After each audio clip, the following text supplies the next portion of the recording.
Hello friends, स्वागत है एक बार फिर से आप सभी का टेक्स्ट बुक लाइव के मोबाइल एप्लीकेशन के अंदर। मैं हूं आपका दोस्त मनीष, हाजिर हूं आप सभी के लिए। चलिए क्लास स्टार्ट करते हैं बिना टाइम वेस्ट के। दो टर्म आती हैं आपके पास एग्जाम में, वुंड एविसरेशन और वुंड डेहिसेंस। दो टर्म पूछी जाती है डायरेक्ट। वुंड एविसरेशन क्या होता है, क्या इसका मैनेजमेंट होता है। सेकेंड में पूछा जाता है वुंड डेहिसेंस क्या होता है, क्या इसका मैनेजमेंट होता है, क्या प्रायोरिटी नर्सिंग इंटरवेंशन होती है। चलिए बात करें वुंड एविसरेशन की, तो क्या होता है, protrusion of organ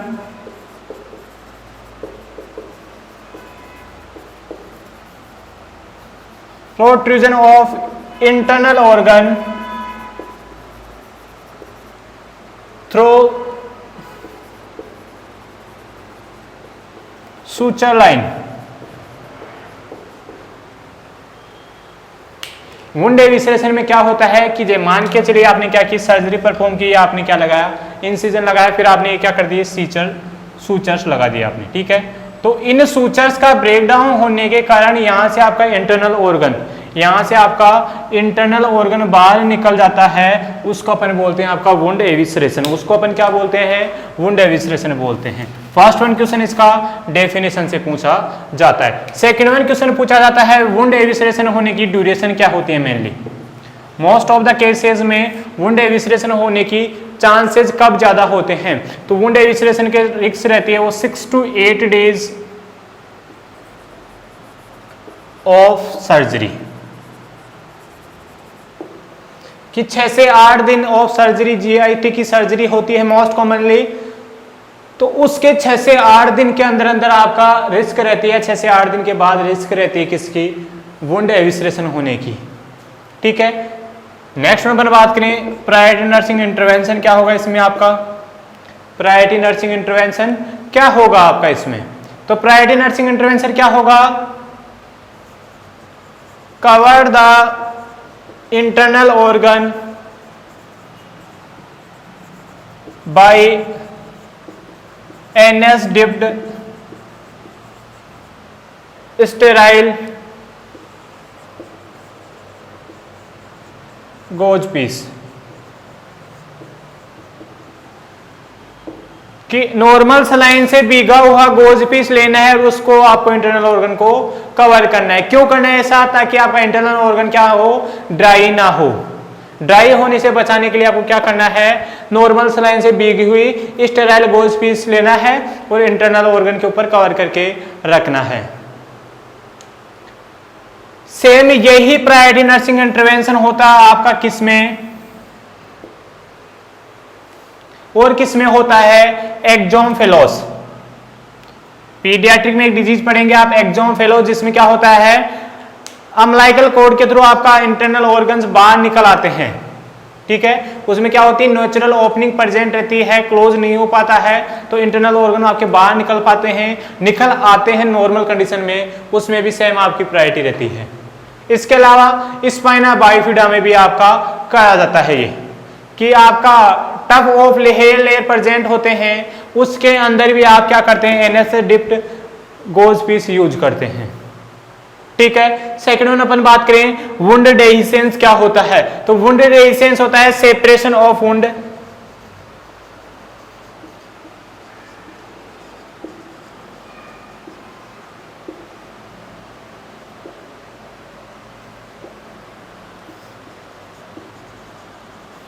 separation of wound edge its suture line, की जहां से आपका सूचर है, मान के चलिए आपका ये सूचर है, तो इसकी ये जो लाइनिंग है, यहाँ पे आपने क्या कर रखा है, सूचर कर रखा है, तो ये जो लाइनिंग है ये आपकी ब्रेक डाउन होके ये ब्रेक डाउन हो जाएगी, और सूचर क्या हो गया आपका, एजेज क्या हो गए, दूर हो गए। देखिए डी वर्ड याद रखना, दोनों में कंफ्यूज नहीं होना कि वुंड एविसरेशन क्या होता है, डेहिसेंस क्या होता है। डेहिसेंस में आपका वर्ड दिख रहा है डी, वो D4 क्या होता है, दूर। D4 क्या होता है, दूर।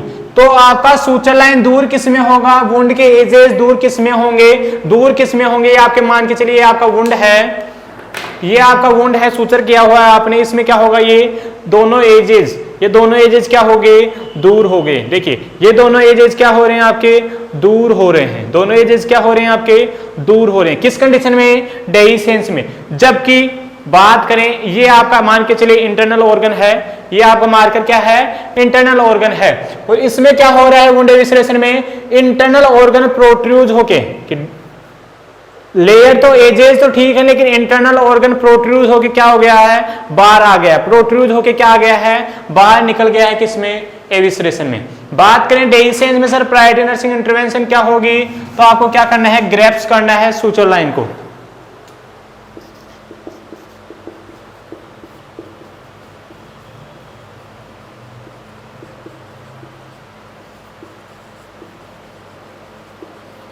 कि आपका जो वुंड सेपरेट हो रहे हैं, लाइन सेपरेट हो रही है, एज सेपरेट हो रहे हैं, वो ज्यादा सेपरेट ना हो, इसलिए उनको पकड़ना है आपको, उनको क्या करना है, आपको दोनों को पकड़ना है, डॉक्टर को इन्फॉर्म करना है। दोनों क्वेश्चन आपके एग्जाम में पूछे जाते हैं। चलिए ये बात हो गई आपके वुंड एविसरेशन और वुंड डेहिसेंस की।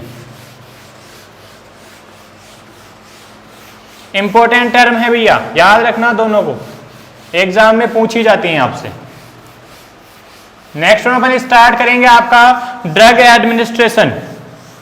लास्ट जो एम्स का एग्जाम हुआ था 2019 के अंदर, कंबाइंड एम्स की बात नहीं कर रहा मैं, 2019 के अंदर, उसके अंदर आपके ड्रग एडमिनिस्ट्रेशन से, वो भी स्पेशल अपन बात करें कैनुला से, इतने क्वेश्चन पूछे गए थे, इतने क्वेश्चन की मान नहीं सकते आप, 4 से 5 क्वेश्चन एक ही टॉपिक से पूछे गए थे एम्स दिल्ली के अंदर, सिर्फ और सिर्फ कैनुला से। Image based question, theoretical question, दोनों प्रकार के क्वेश्चन पूछे गए थे। चलिए स्टार्ट करें अपन ड्रग एडमिनिस्ट्रेशन।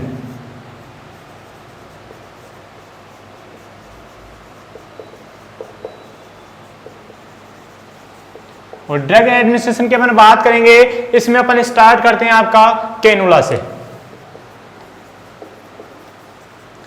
कैनुला से अपन स्टार्ट करें आपका, तो कैनुला को याद करने के लिए एक ट्रिक है आपकी, सारे कैनुला को याद करने के लिए एक ट्रिक है, ओ जी वाइट गई, पिंकी बोली,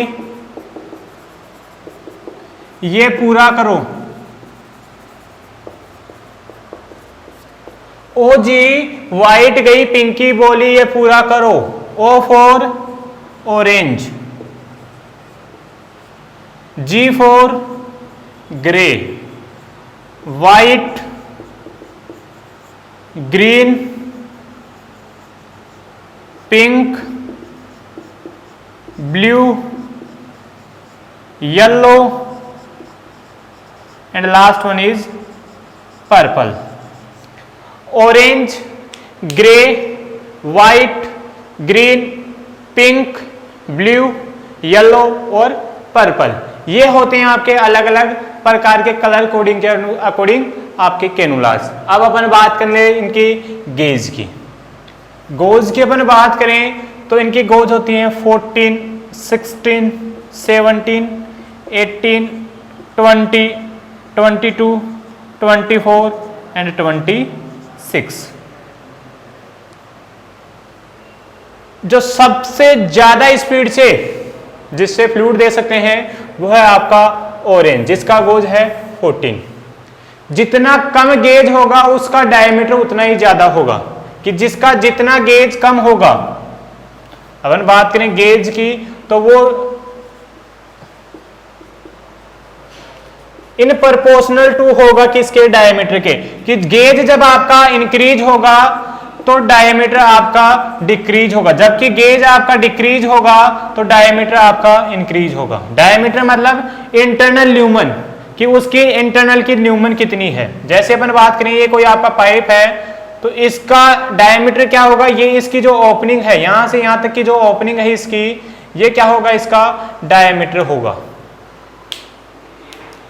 तो सबसे स्पीड से फ्लूइड किससे दे सकते हैं आप, ऑरेंज कलर से, क्योंकि इसका डायमीटर सबसे ज्यादा होता है, और सबसे कम किससे, पर्पल से।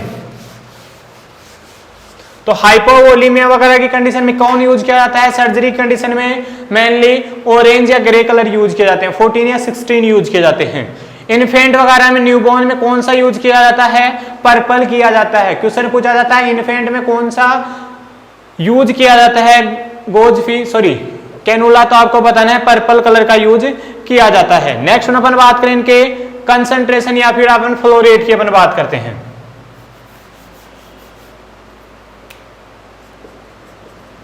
फ्लो रेट की अपन बात करें तो फ्लो रेट याद रखना है 1 2 3 6 9, 1 2 3 6 9 13 19 24, 1 2 3 6 9 13 19 एंड 24। 1 के आगे लगा दीजिए 3, रिमेनिंग आप चलते चलिए 0, 3 के आगे लगा दीजिए 5, देन 0। ये आपका क्या हो गया, ml पर मिनट हो गया कि 240 ml आप डिलीवर कर सकते हैं ऑरेंज से 1 मिनट के अंदर, जबकि पर्पल से कितना कर सकते हैं, 13 ml पर मिनट आप डिलीवर कर सकते हैं फ्लूइड। किसके द्वारा, 26, या फिर आप बोल सकते हैं पर्पल कलर के द्वारा, पर्पल कलर का जो कैनुला होता है उसके द्वारा। यहां तक क्लियर है। गोज पीस का कलर कोडिंग आप याद रखिए और गेज नंबर याद रखिए। ब्लड ट्रांसफ्यूजन में मेनली कौन सा यूज किया जाता है, ग्रीन कलर यूज किया जाता है।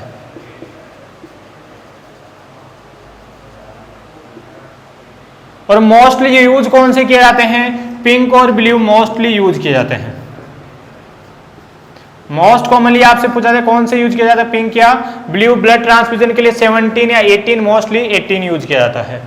17 भी यूज किया जाता है ब्लड ट्रांसफ्यूजन के लिए, 18 भी किया जाता है, मोस्टली आप 18 को क्लिक कर सकते हैं। ये बात है किसके बारे में, आपके कैनुला के बारे में।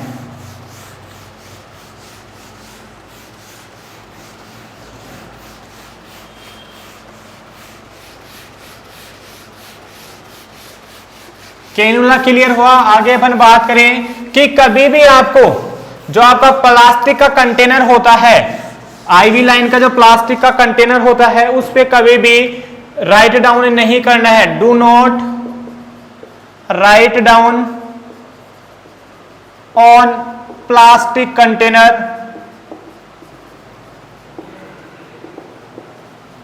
Bye ink,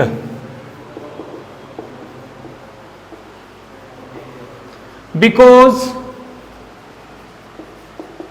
ink may be absorbed and contaminated to the fluid। याद रखना कि आपको कभी भी राइट डाउन नहीं करना है। जो प्लास्टिक का कंटेनर होता है आपका आईवी लाइन का, उसके ऊपर कभी भी आपको राइट डाउन नहीं करना होता है इंक से। क्यों, क्योंकि इंक आपकी अब्जॉर्ब हो सकती है, आपका जो फ्लूइड है कंटामिनेटेड हो सकता है। और क्या क्वेश्चन पूछे जा सकते हैं आपके ड्रग एडमिनिस्ट्रेशन से, कैनुला से रिलेटेड अपन बात करें तो कैनुला जब आप लगा के रखते हैं तो आईवी सेट यूज करते हैं। 2 प्रकार के आईवी सेट आते हैं आपके, एक आता है आपका माइक्रो ड्रिप सेट, एक आता है आपका मैक्रो ड्रिप सेट। जो माइक्रो ड्रिप सेट होता है, इसे 1 मिनट में आप कितना दे सकते हैं, 60 ड्रॉप या 60 ml पर मिनट आप डिलीवर करते हैं। जबकि अपन बात करें मैक्रो की, तो मैक्रो में आप देते हैं 10 से 20 ड्रॉप पर ml।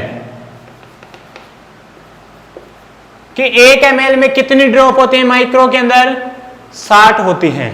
कि आपका 1 ml फ्लूइड किसके इक्वल होगा, 60 ड्रॉप के इक्वल होगा। कि 1 ml को जाने में कितनी ड्रॉप लगेंगी, 60। जबकि मैक्रो आप यूज कर रहे हैं तो 10 से 20 ड्रॉप लगेंगी। एवरेज अपन बात करें तो 15 ड्रॉप। कितने ड्रॉप, 15 ड्रॉप। चलिए यहां तक क्लियर है आपका। आगे बात करते हैं अपन। आगे अपन बात करें ड्रग एडमिनिस्ट्रेशन से, तो क्वेश्चन पूछा जाता है आपका ड्रग कैलकुलेशन से।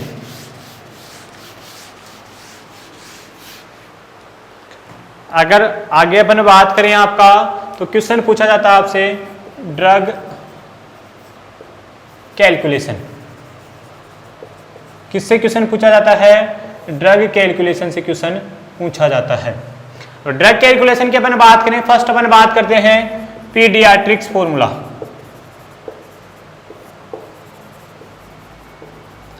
पीडियाट्रिक्स के 3 फॉर्मूले होते हैं। फर्स्ट वन होता है यंग फॉर्मूला। कौन सा होता है यंग फॉर्मूला? किनके लिए होता है? जिनकी एज 1 to 12 ईयर होती है, जिनकी एज 1 से 12 साल होती है, उनके अंदर ड्रग को कैलकुलेशन करना तो किससे करेंगे आप? यंग फॉर्मूला से करेंगे। और फॉर्मूला क्या होता है? Child age in year upon child age in year plus 12 plus multiply adult dose. क्या फॉर्मूला होता है? सबसे ऊपर आपको चाइल्ड की एज लेनी है। जैसे एग्जांपल की अपन बात करेंगे, चले इसमें चाइल्ड की एज आपका 3 ईयर, एडल्ट डोज है 500, तो कैलकुलेट कीजिए चाइल्ड के कितनी डोज देंगे आप। फॉर्मूले में लिखिए चाइल्ड का 3 है, 3 + 12 15 हो गया कि भाई 3 + 12 करने हैं अपने को, भाई एज लेनी है और प्लस में 12 करना है, मल्टीप्लाई कर देना किससे? 500 से। तो 15 को अपन 15 डिवाइड करके लीजिए, जो भी आएगा आपका आंसर हो जाएगा। ठीक है, जो भी आपका आंसर आएगा वो आंसर हो जाएगा।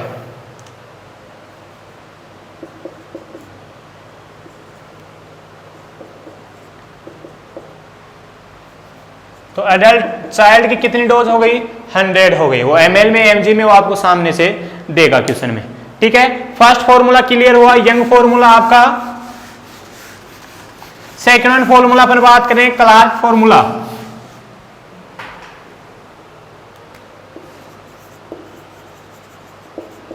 क्लार्क फॉर्मूला से अपन सोल्व करते हैं क्वेश्चन। वो किसके अकॉर्डिंग करते हैं? बॉडी वेट के अकॉर्डिंग करते हैं कि चाइल्ड के बॉडी वेट कितना है, उसके अकॉर्डिंग अपन क्वेश्चंस को सोल्व करते हैं। जो ड्रग का कैलकुलेशन किया जाता है वो क्लार्क फॉर्मूला के अकॉर्डिंग किसके अकॉर्डिंग किया जाता है?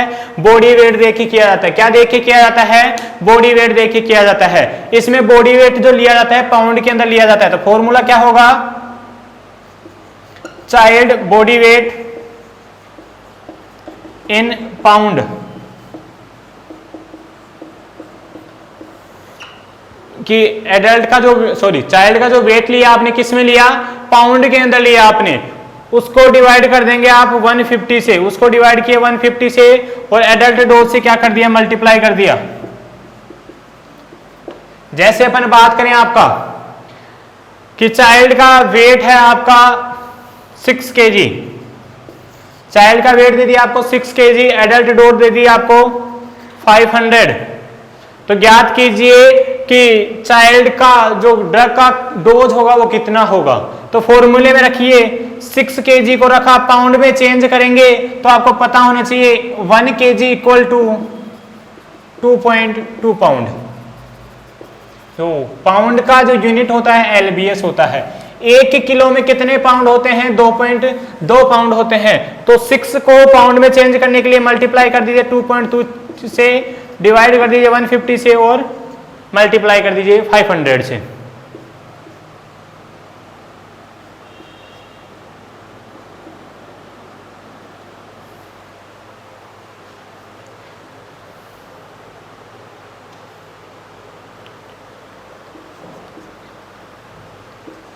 आंसर आ गया आपके पास 132। ठीक है, सोल्व करके देख लीजिएगा आप, जो भी आपका आंसर आए इस प्रकार से आपको सोल्व करना है। ये बात होगी आपके क्लार्क फॉर्मूला, जिसको अपन किससे करते हैं? बॉडी वेट के अकॉर्डिंग करते हैं। फर्स्ट वन अपन ने पढ़ा यंग फॉर्मूला, दूसरा अपन ने पढ़ लिया क्लार्क फॉर्मूला, तीसरा होता है आपका फ्राइड फॉर्मूला। और फ्राइड फॉर्मूला किन में यूज किया जाता है? चाइल्ड जिनकी एज लेस देन 1 ईयर हो।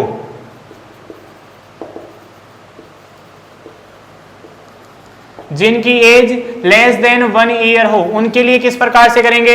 भाई 1 ईयर से कम है फ्राइड फॉर्मूला, 1 से 12 है young formula. Next one Clark formula, body weight के अकॉर्डिंग।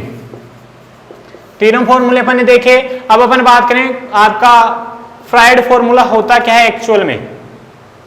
ठीक है, फ्राइड फॉर्मूला की अपन बात करें तो चाइल्ड एज ली आपने, मंथ के अंदर। भाई अब बच्चा आपका 1 साल से छोटा ही है तो ईयर कहां से आएगी? भाई जैसे मान के चलिए 10 मंथ का, तो फिर 10 मंथ में ही निकालना पड़ेगा। 11 मंथ का है भाई, 1 साल का होते ही तो किससे कर देंगे आप? यंग फॉर्मूले से कर देंगे। लेकिन 1 साल से छोटा है, मतलब ईयर एज क्या उसकी मंथ के अकॉर्डिंग है, तो उसका यूज किससे करेंगे, फिर आप फ्राइड फॉर्मूला से करेंगे। डिवाइड कर देंगे आप 150 से और मल्टीप्लाई कर देंगे एडल्ट डोज से। किससे कर देंगे, एडल्ट डोज से। जैसे एग्जांपल लीजिए आप, 10 मंथ का चाइल्ड है, एडल्ट डोज 500 mg है, तो अकॉर्डिंग टू फ्राइड फॉर्मूला आप ज्ञात कीजिए कि चाइल्ड का ड्रग का डोज कितना होगा। क्वेश्चन में रखा आपने 10/150 मल्टीप्लाई बाय 500।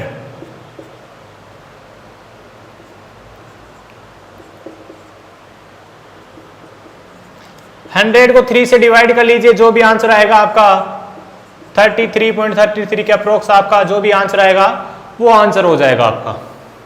ठीक है, ये हो गया आपके फ्राइड फॉर्मूला के अकॉर्डिंग। पीडियाट्रिक के फॉर्मूले कम पूछे जाते हैं, इसलिए स्पीड से पढ़ाए हैं। जो मेनली क्वेश्चन जो पूछा जाता है, फिर भी ये पूछ ले आपसे तो पता होना चाहिए आपको। नेक्स्ट वन अपन बात करें कि ड्रग या ड्रॉप फैक्टर। क्वेश्चन जो पूछा जाता है हर एक एग्जाम में, वो पूछा जाता है आपका ड्रॉप फैक्टर से। क्वेश्चन जो पूछा जाता है वो पूछा जाता है आपसे फ्लो रेट या ड्रॉप फैक्टर से।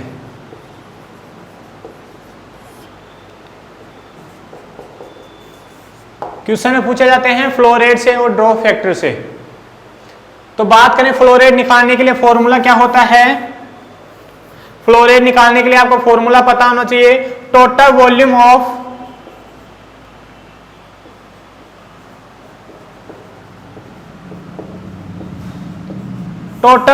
Of fluid into ml, divide करेंगे टाइम इन मिनट से और मल्टीप्लाई कर देंगे ड्रॉप फैक्टर से। ठीक है, अब बात करें, देखिए अब यहीं पे कुछ चीजें देख लीजिए। कई क्वेश्चन में क्या होगा, आपको ड्रॉप फैक्टर सामने से देगा। एग्जामिनर ड्रॉप फैक्टर आपको सामने से देगा 20, 30, 40, 50, 60, 15 जो भी आपको देगा 10। उस कंडीशन में जो दिया है उसके सोल्व करना है, मल्टीप्लाई उसी से आपको करना है। लेकिन कुछ क्वेश्चन में क्या होगा, ड्रॉप फैक्टर क्या होगा, एब्सेंट होगा। कुछ क्वेश्चन में क्या होगा, ड्रॉप फैक्टर एब्सेंट होगा। उस कंडीशन में आपको अज्यूम करना है ड्रॉप फैक्टर कितना, 15 ड्रॉप फैक्टर मान के उस क्वेश्चन को आपको सोल्व करना है। ठीक है, चलिए बात करते हैं अपन एग्जाम्पल की। 500 ml टोटल फ्लूइड प्रिस्क्राइब किया गया है, एडमिनिस्टर करना है आपको 8 आवर्स के अंदर, और ड्रॉप फैक्टर आपका 15 या मान लीजिए चलो 60 है, ड्रॉप फैक्टर आपका 60। तो बताइए फ्लो रेट क्या होगी। टोटल अमाउंट आपको प्रिस्क्राइब किया गया 500 ml 8 आवर्स के अंदर ट्रांसफ्यूजन करना है, ड्रॉप फैक्टर आपका 16। तो फ्लो रेट क्या होगी, क्वेश्चन में रखा आपने 500 ml 8 घंटे को चेंज किया मिनट के अंदर और मल्टीप्लाई कर दिया 60 से। पर मिनट में चेंज करने के लिए 60 से मल्टीप्लाई करना ही पड़ेगा। ड्रॉप फैक्टर अपने को 60 दिया गया है, 60 से 60 डिवाइड कीजिए,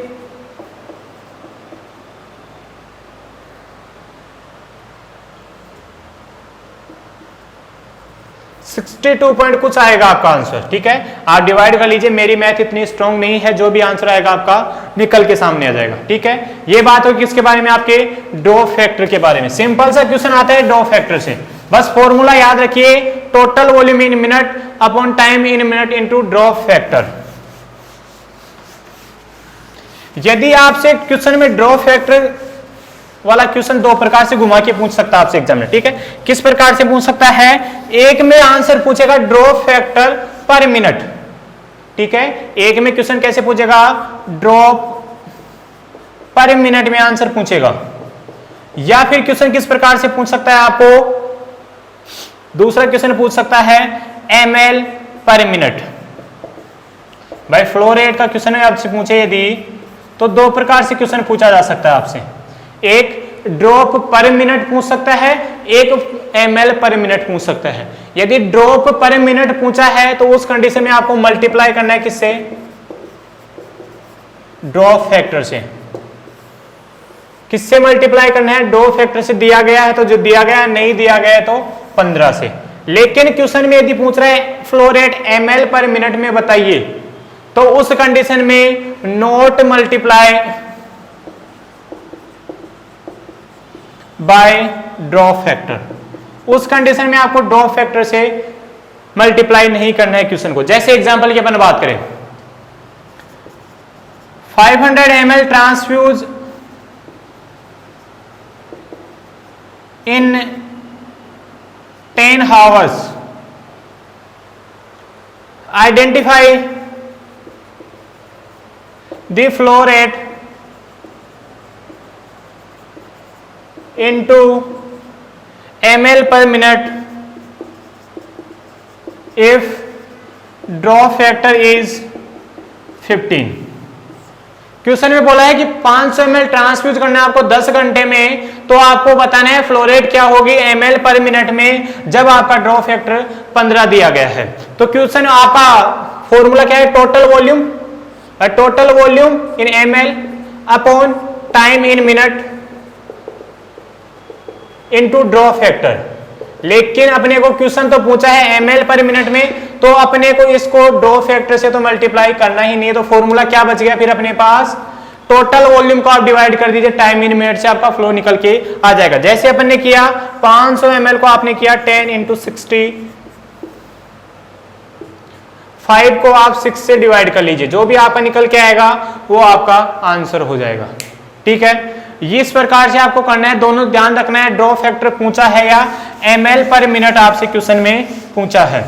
इसके अलावा एक और क्वेश्चन आता है आपका फ्लो रेट का। एक और क्वेश्चन आता है ड्रग कैलकुलेशन का आपका, क्या वो आता है आपका डोज कैलकुलेशन, कि डोज कैलकुलेट कीजिए। डोज कैलकुलेशन के लिए आपको फॉर्मूला बता देता हूं मैं आपको, डोज कैलकुलेशन। तो डोज कैलकुलेशन का आपका फॉर्मूला होता है D upon A into Q. D4 होता है जो आपका डिजायरेबल डोज होती है, A4 होता है आपका अवेलेबल डोज,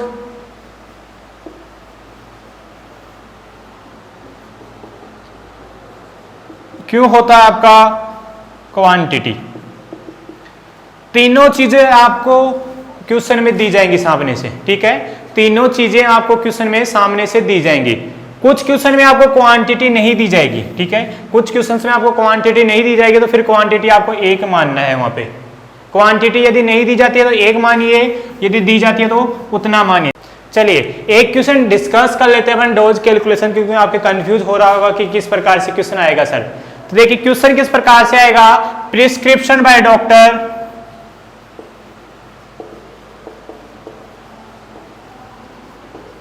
कि डॉक्टर ने आपको प्रिस्क्राइब किया है 0.25 mg लिथियम, या कोई भी ड्रग मान लीजिए, कोई भी ड्रग से आता है, लिथियम ही ना मान के चले तो कोई भी ड्रग मान लीजिए। ठीक है, या मान लीजिए यहाँ पे टेबलेट मान लीजिए, चलो ड्रग का नाम भी नहीं लेते अपन, तो टेबलेट लिख लेते हैं। And this is available, that is available, कि आपको प्रिस्क्राइब किया गया 0.25 mg टेबलेट, लेकिन ये अवेलेबल है आपका 20 mg इन 5 ml। लेकिन ये ड्रग अवेलेबल कितने है, 20 mg है, लेकिन 5 ml में है। या आप तीनों यूनिट को एक लिख लीजिए एक बार, सिंपल क्वेश्चन देख लीजिए आप यहाँ तो, कि 0.25 ml आपको प्रिस्क्राइब किया गया है कोई भी सिरप, एंड ये अवेलेबल है 20 ml इन 5 ml। ठीक है, तो अब सर इसको सोल्व कैसे करें हम। देखिए मैंने बताया था डिजायरेबल, जो आपको जरूरत है उसको अपन क्या बोलते हैं, डिजायरेबल। जो जरूरत है वही डॉक्टर आपको प्रिस्क्राइब करेगा, कि भाई पेशेंट में जो जरूरत है वही तो चीज डॉक्टर आपको लिख के देगा कि देना है। ऐसा तो है नहीं कि पेशेंट के लग रही है बुखार और डॉक्टर दे रहा है कि इसको कोल्ड बाथ दे दीजिए, वो आपको कोल्ड बाथ दिलवाएगा, बिल्कुल सही है। लेकिन भाई पेन हो रहा है, जैसे क्लाइंट के हो रहा है पेन, और आप मैनेजमेंट कर रहे हो किसका, मैनेजमेंट कर रहे हो सीजर्स का, असिस्ट कर रहे हो बीपी, ये चीज थोड़ा सा बिल्कुल नहीं करेगा डॉक्टर। ठीक है, ये तो कॉमन सेंस होता है कि जो चीज होगी वही चीज आपको डॉक्टर प्रिस्क्राइब करेगा। कि क्लाइंट के क्या हो रहा है, प्रिस्क्राइब किया गया है, यानी कि क्या है, डिजायरेबल है कितना, 0.25, 0.25। देन अपने पास अवेलेबल कितना है, 20 ml अवेलेबल है। कितना अवेलेबल है, 20 ml अवेलेबल है। कितने में है, 5 में है। कितने में है, 5 में है।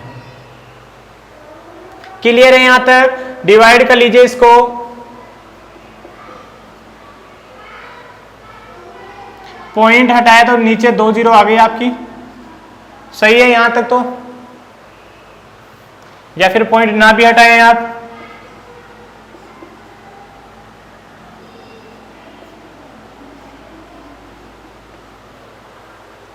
इसको आप सोल्व करेंगे तो आपका अप्रोक्स आएगा 1/8 को सोल्व कर लीजिए, जो आपका आंसर आएगा वो आपका राइट आंसर हो जाएगा। ठीक है, 1/8 को आप सोल्व करेंगे, जो आएगा आपका राइट आंसर वो इतना आपको क्या करना है, डोज देना है। वो आपका क्या है, डोज है। और क्वेश्चन देखना है आपको, एक और क्वेश्चन देख लीजिए कि डॉक्टर प्रिस्क्राइब,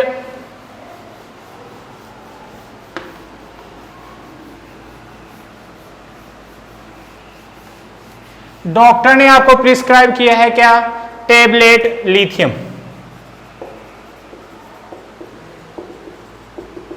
जो अवेलेबल है कितने में, 0.125 mg। कितने में अवेलेबल है, सॉरी, जो प्रिस्क्राइब किया गया है वो कितना है, 0.125 mg प्रिस्क्राइब किया गया है, लेकिन ये अवेलेबल है आपका 0.25 mg। कितने में अवेलेबल है, 0.25 mg अवेलेबल है। देन आपको क्या करना है, then calculate dose of lithium. Simple सा इतना सा क्वेश्चन आएगा कि लिथियम की डोज कैलकुलेट कीजिए। अब डोज कैलकुलेट करने के लिए आपको फॉर्मूला पता होना चाहिए कि डोज कैलकुलेशन का फॉर्मूला होता है D/A/Q। ठीक है, तो अपन बात करें डी कितना है आपके पास, डिजायरेबल कितना है, प्रिस्क्राइब कितना है, 0.125 है, 0.125। ठीक है, नेक्स्ट वन अपन बात करें सर कि ये तो आपका डिजायरेबल हो गया भाई, प्रिस्क्राइब किया गया है, लेकिन अवेलेबल कितना है अपने पास, 0.25 है। कितना है, 0.25 है। अवेलेबल अपने को दे दी गया कि कितने में अवेलेबल है, तो अपन एक मानेंगे, माने तो माने, नहीं माने भाई एक मान के अपने को करना है। तो देखिएगा 12.5 को आप डिवाइड कीजिए 25 से, जो भी आपके पास आंसर आएगा वो आपका आंसर हो जाएगा। ठीक है, जो भी आपका आंसर आएगा वो आपका आंसर हो जाएगा।